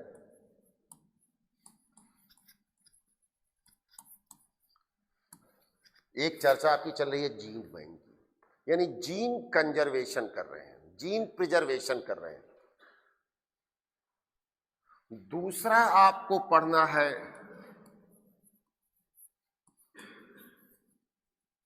सीड बैंक, यानी बीज बैंक। ये भी तो कर रहे हैं ना, हम बीज बैंक बना रहे हैं। और एक आजकल आपका चर्चा और है क्रायो प्रिजर्वर, क्रायो। अब जैसे मैंने आपसे कभी शुरुआत में ही कहा कि इन्वायरमेंट को पढ़ते समय थोड़ी सी जरूरत पड़ेगी कहीं कहीं पर साइंस की। अब यहां पर देखिए साइंस की जरूरत आ गई। साइंस में एक टर्म है क्रायो। हाँ, क्रायो क्या टर्म है जी? हाँ, क्रायो का मतलब बनता है एक ऐसी टेक्नोलॉजी जो बहुत कम तापमान पे काम करती है, लगभग -173 से उसकी शुरुआत होती है, -250 तक जा सकती है, 260 से 270 तक जा सकती है। That's called cryo. तो आजकल क्रायो प्रिजर्वर की बात हो रही है, यह हो चुकी है, मतलब इस्टेब्लिश हो चुके हैं। उस मिनिमम टेम्परेचर पे ले जाकर के किसी भी शरीर के अंग को या किसी भी ऊतक को, किसी भी टिश्यूज को ला जाकर रख दिया गया। और आपको पता कि इतने माइनस टेम्परेचर पे जैसे रखोगे वैसे उतने दिन बाद निकलेगा। ऐसा होगा कि नहीं होगा? जैसे कभी कभी लद्दाख के रीजन में या कभी कभी अरुणाचल प्रदेश और सिक्किम के जैसे क्षेत्रों में किसी की डेड बॉडी हमें जब मिलती है तो वो उसी तरीके से पड़ी हुई वहां मिल जाती है। ऐसा होता ही नहीं होता कई बार ऐसा? क्यों? क्योंकि वो उस मिनिमम टेम्परेचर पर ले जाकर के वहां बर्फ ग्लेशियर में पड़ी हुई है, तो पड़ी हुई दबी हुई है। जब निकल करके बाहर आई तो पता चला कि ये डेड बॉडी है। तो वो क्रायो प्रिजर्वर की बात हो रही है। तो ये आपके नयो टेक्नोलॉजी हो रहे हैं।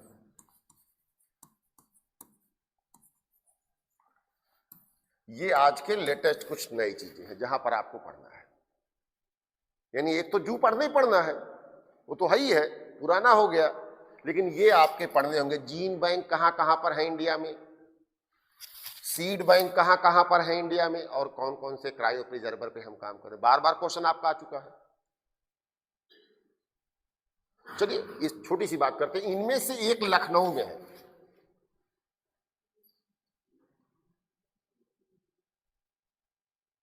इनमें से एक लखनऊ में है। कोई बता दे कौन सा है। कई बार यूपीपीसीएस में क्वेश्चन आ चुका है। बोटेनिकल गार्डन है कि नहीं लखनऊ में? हो गया क्वेश्चन आपका ये।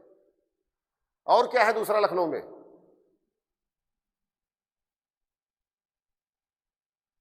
फिश जेनेटिक सेंटर है कि नहीं है? तेलीबाग के पास में। कोई गया?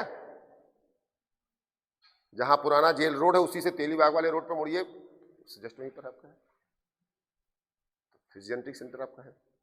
तो बस यही पढ़ाई हो गई, यही तरीका हो गया। कई बार आपके पीछे तो दोनों क्वेश्चन आ चुके हैं। फिश जेनेटिक सेंटर वाला भी कई बार आ चुका है, और ये आपका बीरबल, अरे सॉरी, जो बोटेनिकल गार्डन है ये भी कई बार आ चुका है। बीरबल साहनी आपके बगल में है, ये भी कई बार आ चुका है। तो यानी ऐसे प्रश्न आपसे यहां पर बनेंगे, इस पर हम लोग चर्चा करेंगे। ठीक, ये कॉन्सेप्ट क्लियर हुआ? इन सीटू एक्स सीटू एक टॉपिक आपका, ये पूरा चर्चा करेंगे। अब इसके बाद आता है कि भाई बायोस्फीयर को, बायोडाइवर्सिटी को, कंजर्वेशन के टेक्निक्स और मेथड्स को जो लोग इंपैक्ट कर रहे हैं, इनको डिग्रेड कर रहे हैं, उन अवनयन कर रहे हैं, उन अवनयन करने वाले कारक कौन कौन से, फैक्टर्स कौन कौन है, हमको उसको पढ़ना पड़ेगा।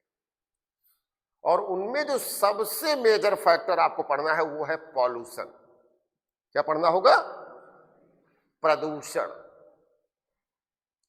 कैसे प्रदूषण भाई? कैसा पॉल्यूशन? वायु प्रदूषण, ध्वनि प्रदूषण, मृदा प्रदूषण, जल प्रदूषण, यही तो हो रहा है ना। पर्यावरण प्रदूषण, इन्हीं को मिला जुला के हम बात करेंगे। तो यानी हम लोग किस पर चर्चा करेंगे? प्रदूषण की बात करेंगे। ये प्रदूषण हमें प्रभावित कर रहे हैं, और इनके प्रभाव के कारण ही सब कुछ हो रहा है। जैसे एक प्रदूषण बहुत कॉमन सी बात करते हैं, ध्वनि प्रदूषण, सुना है? आप जरा बताइए ध्वनि प्रदूषण के बारे में कुछ जानती हैं? ध्वनि प्रदूषण क्या है? हाँ आप बताइए जी। ध्वनि प्रदूषण, चलिए एक जवाब इनका आया। और कोई? यानी आपके अनुसार या वास्तविकता में ही जो ध्वनि प्रदूषण है वो डेसिबल में मापा जाता है। ध्वनि की तीव्रता को हम किस में मापते हैं? ये साइंस का क्वेश्चन हो गया। देखिए यही आपका एक बढ़िया क्वेश्चन है। ये क्या हो गया? साइंस का क्वेश्चन, कि ध्वनि की तीव्रता को हम किस में मापते हैं? डेसिबल में। ठीक, ध्वनि की प्रदूषण के लिए जो डेसिबल की मात्रा आती है, थोड़ा सा मैं आपको रिफाइन कर दूं तो 85 के ऊपर ध्वनि प्रदूषण माना जा रहा है। ये आपका WHO ने भी बता रखा है, और ये और भी जो पर्यावरणविद है वो भी कहते हैं यहाँ पर। तो ध्वनि प्रदूषण, अब बात ये आती है कि भाई ध्वनि प्रदूषण अगर ज्यादा हो रहा है तो उसका इंपैक्ट क्या होगा, क्या प्रभाव होगा मानव जीवन पर? बताइए। इससे हार्ट बीट बढ़ेगी, और क्या हो सकता है?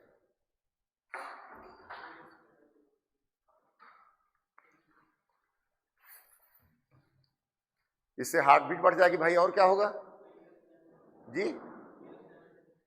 हाँ, ईयर जो प्लेट आपका है, बड्स आपके हैं, वो भी जा सकते हैं, डैमेज हो सकता है।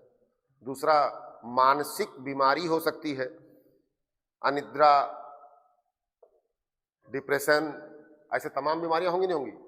यानी अब सोचिए, आप किसी को कुछ और नहीं प्रभावित कर रहे हैं, उसको खूब तेजी से गाना बजा के वहां बैठा दीजिए और 2-4 दिन बैठा दीजिए, 4-6 दिन बैठा दीजिए, फिर उसके बाद देखिए धीरे धीरे क्या स्थिति आने लगेगी, उसकी बीमारी शुरू हो जाएगी।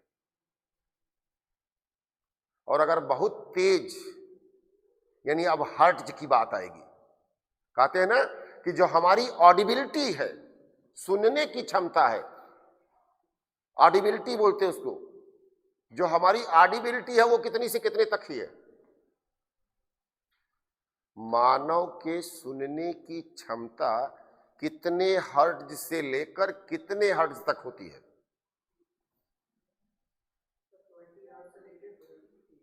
20,000। हाँ, 20 हर्ट्ज से लेकर के 20,000 हर्ट्ज तक हम सुन सकते हैं। इसके बाद हमारे कान के पर्दे फट जाते। यानी किसी को भी अगर आधा घंटा 20,000 हर्ट्ज से ऊपर की आवाज करके कमरे में बैठा दीजिए तो वो अपने आप, ये बात आ गई। तो यानी आपको प्रदूषण, ध्वनि प्रदूषण पढ़ना है। अच्छा, अब जरा समझिए, एक टर्म आपका आता है, कई बार आपके यूपीपीसीएस के एग्जाम में आ चुका है, ग्रीन मफलर। ये ग्रीन मफलर क्या भाई? हरे रंग का मफलर।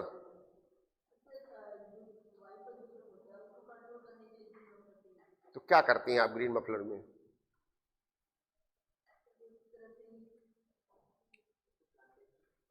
प्लांटेशंस। तो समझिएगा जरा, ग्रीन मफलर का जो कॉन्सेप्ट आया था, वो कॉन्सेप्ट आया जब से हम 4 लेन हाईवे चलाने लगे। जब 4 लेन हाईवे की बात करते हैं तो बीच में एक डिवाइडर बनाते हैं और ये डिवाइडर चौड़ा करके रखते हैं, और उस चौड़े डिवाइडर में क्या करते हैं, वहां पर पेड़ पौधे लगाते हैं। तो ये ग्रीन मफलर कहलाता है। ये ग्रीन मफलर साउंड एब्जॉर्बिंग के लिए होता है, ध्वनि प्रदूषण के लिए होता है। यही यूपीपीसीएस का क्वेश्चन है कि ग्रीन मफलर किस प्रदूषण को कम करने में काम आता है? ध्वनि प्रदूषण। वायु प्रदूषण भी आप कह लोगे वो सेकेंडरी है, लेकिन ये मेनली किसके लिए है? ध्वनि प्रदूषण के लिए है। तो यानी हम पॉल्यूशन को पढ़ेंगे, इस पर बात करेंगे। तो अब एक जो कोर एरिया इन्वायरमेंट का होगा वो ये होगा। अब शुरुआत होगा इन्वायरमेंटल मैनेजमेंट, पर्यावरणीय प्रबंधन की बात, जो अब लेटेस्ट मेंस का ज्यादातर प्रश्न जहां से आता है कि इन्वायरमेंटल मैनेजमेंट कैसे कैसे क्या हो रहा है, हम इन्वायरमेंट को मैनेज करने के लिए हम क्या क्या कर रहे हैं। तो पहला कॉन्सेप्ट क्या होगा? दुनिया का बड़े बड़े संगठन क्या कर रहे हैं। यानी आपको यहां पढ़ना होगा वर्ल्ड के लेवल पे कौन कौन से ऑर्गेनाइजेशन, इंस्टीट्यूट्स इन्वायरमेंट पे काम कर रहे हैं। तो कौन कौन से 2-4 जरा नाम बता दीजिए भाई, आप लोग जो जानते हो वर्ल्ड के लेवल पे, विश्व स्तर पर पर्यावरण के लिए कौन कौन से संगठन काम करते हैं। यूएनईपी सबसे बड़ा, यूनाइटेड नेशंस इन्वायरमेंट प्रोग्राम। फिर आप नाम ले लीजिए यूनेस्को, फिर नाम ले लीजिए IUCN, international union for conservation of climate change का बात यहां पे कर लीजिए, IUCN, कंजर्वेशन ऑफ नेचर। इसके बाद पेटा है, फिर आप कॉन्फ्रेंस तमाम आ जाएंगे दुनिया के स्तर पर आपको पढ़ना हो। कॉप, पृथ्वी समिट, अर्थ समिट आपकी जो है, तमाम आपके हैं। तो वर्ल्ड लेवल पे आपका हो गया। फिर आइए इंडिया के लेवल पे, भारतीय संविधान में पर्यावरण की बात कहां पर की गई है?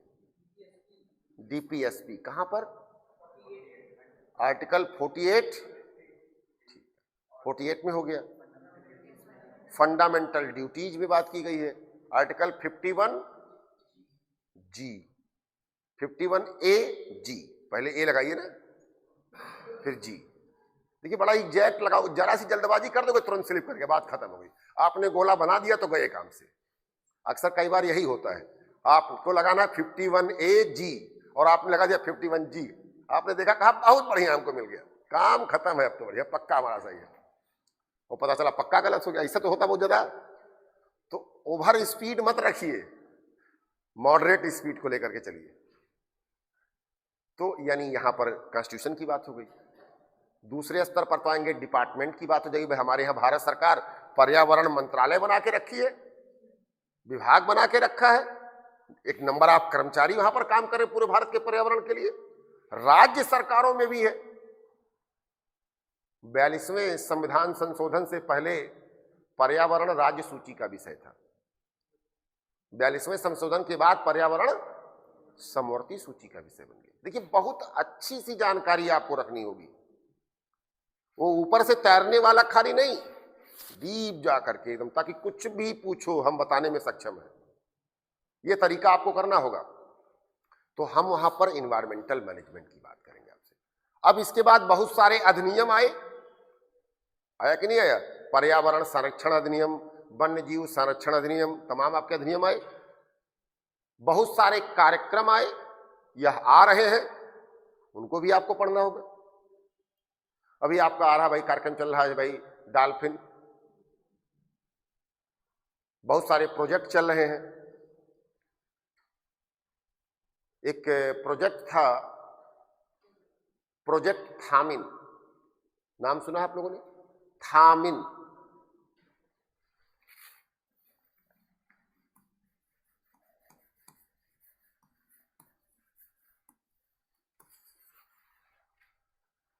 बताइए, नाम सुना? भारत में कई प्रकार के मृग पाए जाते हैं। मृग माने हिरन, हिरन माने डियर, ठीक है? तो भारत में कई प्रकार के डियर पाए जाते हैं। एक बारहसिंघा है,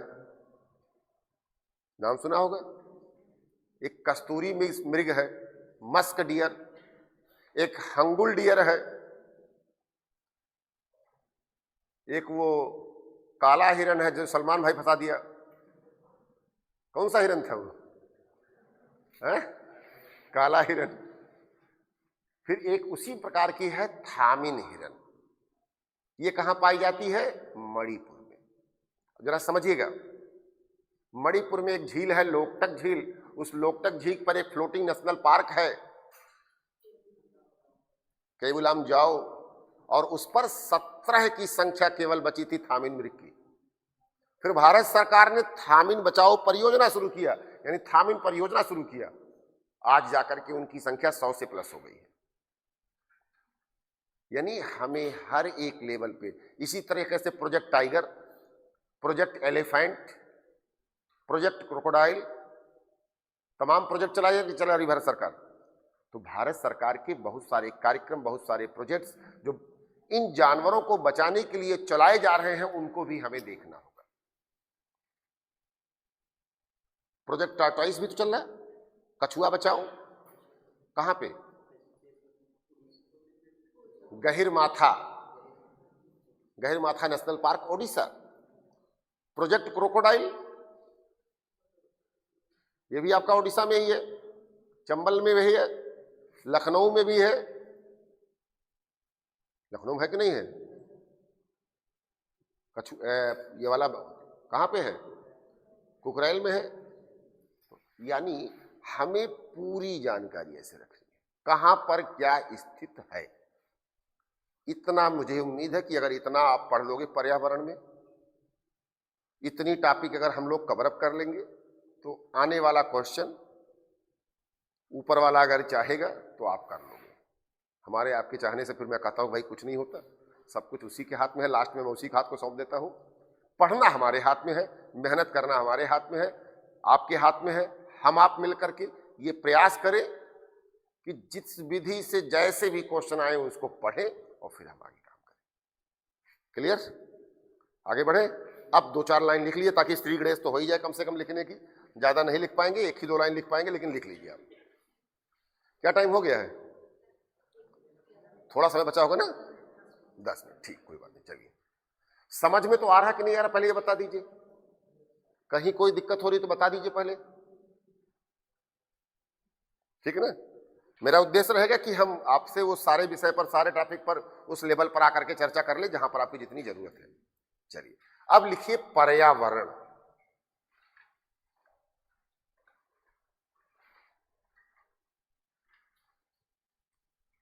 एक लाइन केवल हिंदी वालों के लिए, अंग्रेजी वाले भाई विशेष स्पेशल होते हैं, उनके लिए बाद में बात करेंगे। हिंदी में पर्यावरण संधि को विच्छेद कर दीजिए। पर्यावरण को जो आपका शब्द है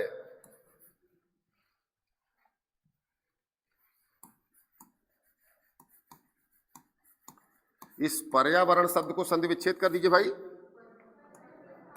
परिधन आवरण। देखिए हिंदी बड़ी वैज्ञानिक भाषा है।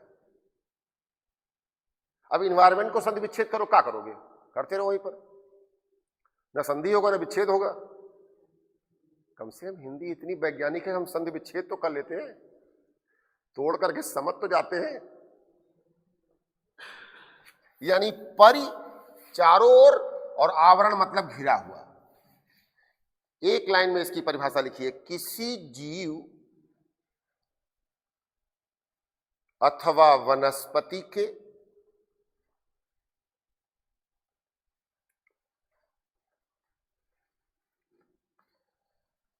किसी जीव अथवा वनस्पति के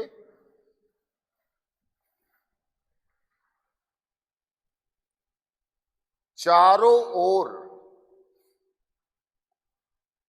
उपस्थित दशाएं उसका पर्यावरण है। The conditions oblique circumstances presence surrounding to the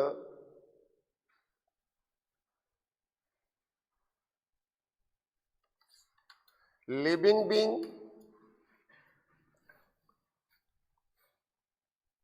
oblique plants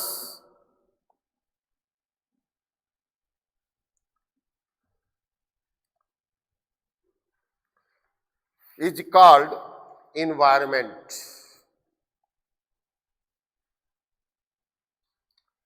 अब एक लाइन में एक परिभाषा लिखेंगे हम। पर्यावरण संरक्षण अधिनियम कब का है भाई? हाँ बिल्कुल सही जवाब, 1986। As per environment conservation act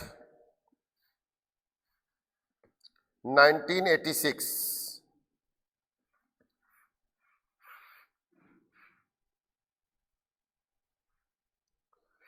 पर्यावरण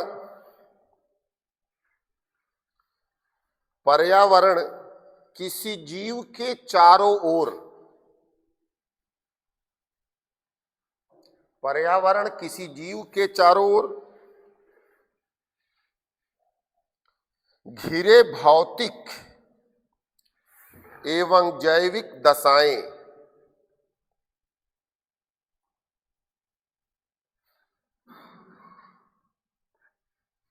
तथा उनके साथ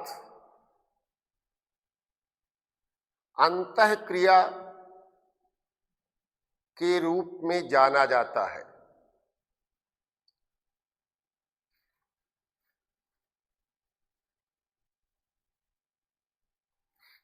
The physical and biotic circumstances surrounds a living being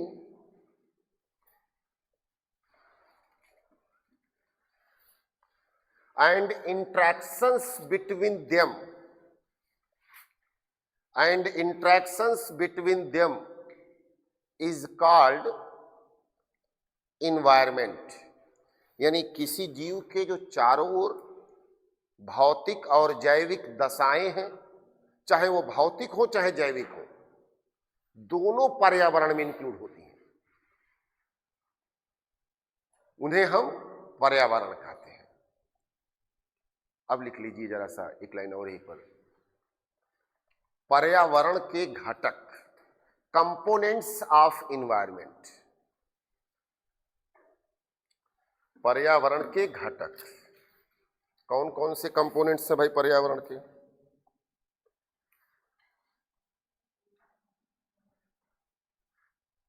हैं?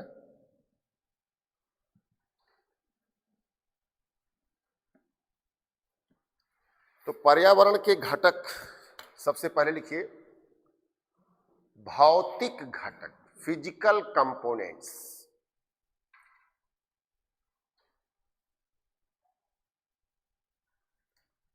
यानी जो भी कोई पदार्थ हमारे चारों ओर उपस्थित है वो हमें प्रभावित करता है, चाहे वो मिट्टी हो, चाहे वो पत्थर हो, चाहे वो पहाड़ हो, चाहे वो मैदान हो, ये हमें आपको प्रभावित करेगा। हमारे चारों ओर उपस्थित जो पदार्थ है वो हमें प्रभावित करेगा। जैसे एक सिंपल सी बात देखिए, गांव में मिट्टी के घरों में रहिए, अब तो शायद बड़े मुश्किल से ही कहीं मिलेंगे, रेयर हो गए हैं, नहीं अब रेयर हो गए हैं भैया, अब तो बड़े मुश्किल से मिलने वाले हो गए हैं मिट्टी के घर। अब तो कहीं कहीं पर बस थोड़ा बहुत बचा हुआ है, बाकी अब तो रेयर हो गया है। ये कुछ दिन बाद रेयर अर्थ मटेरियल हो जाएगा, ये है ना। तो क्या है भाई जरा समझिए, वहां पर ज्यादा ठंडी भी नहीं लगती और वहां ज्यादा गर्मी भी नहीं लगती। जितने पत्थर के मकान हम बनाते चले जा रहे हैं, गर्मी भी खूब लग रही है और ठंड भी खूब लग रही है। ठंडी में ये ठंड भी खूब करेगा और गर्मी में गर्म भी खूब करेगा।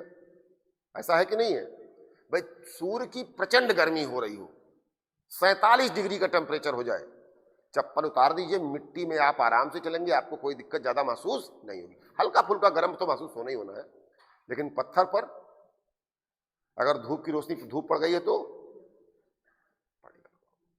यानी भौतिक पदार्थ जितने भी हैं वे हमें प्रभावित करेंगे।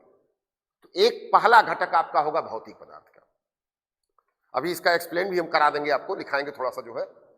दूसरा होगा जैविक घटक, बायोटिक कंपोनेंट्स, लिखिएगा जैविक घटक, बायोटिक कंपोनेंट्स।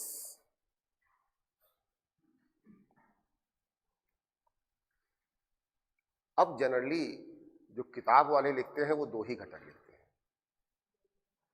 जैविक घटक और भौतिक घटक।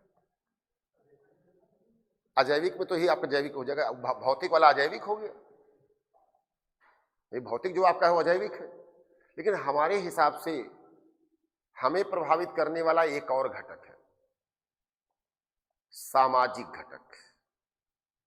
हमें, हमारी मनोदशा को हमारा समाज, हमारी संस्कृति प्रभावित करती है कि नहीं करती है? भाई पर्यावरण मतलब उससे इंटरेक्शन, उससे प्रभावित, हमें जो प्रभावित करती है वही तो हमारा घटक है ना। तो सामाजिक घटक भी लिखिएगा आप मेंस में। प्रीलिम्स में इसका क्वेश्चन नहीं मिलेगा, लेकिन मेंस में आप अगर आप पॉइंट बढ़ाएंगे तो मार्क्स आपके जरूर बढ़ेंगे, ये कंफर्म है मेरा। तो लिखिए तीसरा सामाजिक घटक, ब्रैकेट में आप लिख दीजिए सांस्कृतिक घटक, सोशल फैक्टर, और ब्रैकेट में आप लिख देंगे कल्चरल फैक्टर।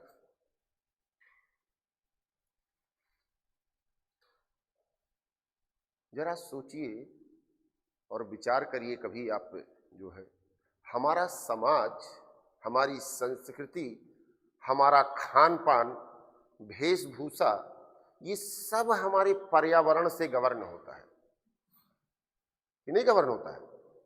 हम जिस समाज में रहते हैं उसी प्रकार के वेशभूषा की बात की जाती है, ऐसा है कि नहीं? साउथ इंडिया के लोग दूसरों की छोड़ दीजिए, अपने शादी में लुंगी पहन के चले जाते हैं, और जाते ही हैं। क्यों भाई? उनके पास पैंट सिलवाने पैसा नहीं होता? बताइए मुझे। कश्मीर से आजकल बहुत सारे हमारे भाई बंधु यहाँ मेवा बेचने आए हुए हैं, उनके कुर्ते देख लीजिए, यहाँ तक के कुर्ते होते हैं। हम तो पैर उठा के बता रहे हैं, झुकना पड़ेगा, मतलब सबसे नीचे तक का होता ही नहीं होता है। कुर्ते पहनते हो उतना लंबा, कहे भाई इतना लंबा कुर्ता पहनते हैं, क्या जरूरत है इतना लंबा कुर्ता पहनने की? यानी एक ही कुर्ते में पूरा शरीर उनका ढका हुआ। कहीं न कहीं वो कल्चर से गवर्न है, वो संस्कृति से गवर्न है, और वो संस्कृति हमारी, हमें प्रभावित करती है। बिल्कुल। तो भौगोलिक दशाओं से वो संस्कृति बनी और संस्कृति हमारे पर्यावरण को बचा रही है। कहीं न कहीं तो ये सभी जुड़े। हमने आपको शुरुआत आप क्लास में नहीं थी, जब हमने शुरू किया था तो यहीं से शुरू किया था कि भौगोलिक दशाएं हमें प्रभावित करेंगी, विज्ञान उसमें जुड़ेगा, पर्यावरण, दोनों सब्जेक्ट यही है आपका। ये जो इन्वायरमेंट आपका है science plus geography, geography base ही इसका है। और आप लोग ये भी जानते होंगे कि geography is the mother of all subjects. भूगोल सभी विषयों की जननी है। सबसे पहली ज्योग्राफी की कौन सी किताब लिखी गई थी?